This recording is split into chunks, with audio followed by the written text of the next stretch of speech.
13वीं सदी की शुरुआत में उत्तर पश्चिमी एशिया के मैदान से एक ऐसा शख्स उठा जिसने दुनिया को हिलाकर रख दिया।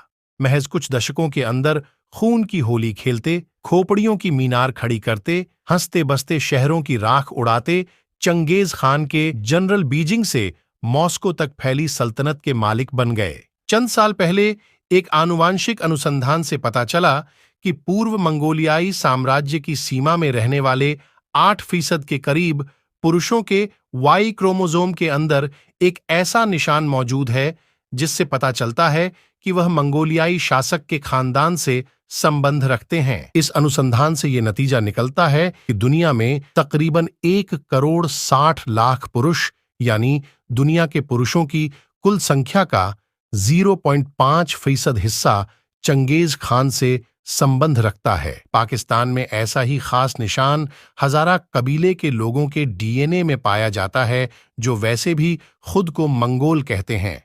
इसके अलावा मुगल, चुगताई और मिर्जा नाम वाले लोग भी अपने आप को मंगोल नस्ल का बताते हैं। आनुवांशिक अनुसंधान अपनी जगह है, लेकिन इस बात के ऐतिहासिक सबूत भी हैं। चंगेज खान ने खुद दर्जनों शादियां की और उनके बेटों की तादाद 200 बताई जाती है। फिर उनमें से कई बेटों ने आगे जाकर हुकूमतें कायम की और साथ ही साथ विशाल हरम रखे, जहां उनके बड़ी तादाद में बेटे पैदा हुए। जब चंगेज खान की उम्र 60 साल से ऊपर हो गई तो उन्होंने अपने शिविर में अपनी पहली बीवी के गर्भ से पैदा हुए 4 बेटों जोची, ओगदाई, चुगताई और तोली को बुलवाया और खास बैठक की। इसमें उनके उत्तराधिकारी के नाम का फैसला होना था।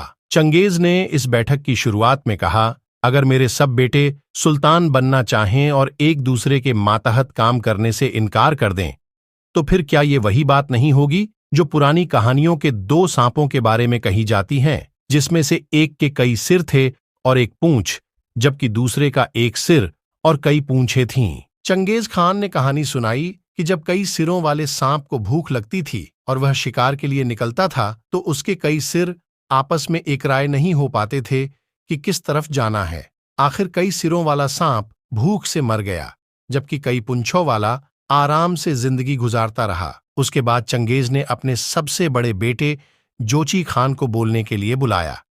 इसके मुताबिक पहले बोलने का हक देने का मतलब यह था कि बाकी भाई जोची की सत्ता कबूल कर लें।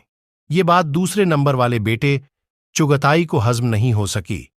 वह उठ खड़ा हुआ और अपने पिता से कहा, क्या इसका मतलब है कि आप जोची को अपना उत्तराधिकारी बना रहे हैं? हम किसी नाजायज औलाद को अपना प्रमुख कैसे मान सकते हैं? चुगताई का इशारा 40 साल पुरानी उस घटना की ओर था जब चंगेज की पहली पत्नी बोरता खातून को चंगेज के विरोधी कबीले ने अगवा कर लिया था। बोरता को छुड़ाते छुड़ाते 8 महीने गुजर चुके थे और उनकी वापसी के कुछ ही अरसे के बाद जोची का जन्म हुआ।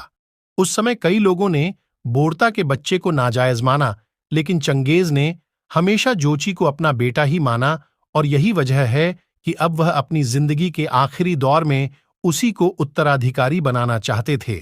लेकिन उन्हें अंदाजा नहीं था कि 40 बरस बाद यही घटना उनके गले की हड्डी बन जाएगी और उनके अपने बेटे उनके सामने एक बेटे की पहचान को लेकर उन्हें दुविधा में डाल देंगे।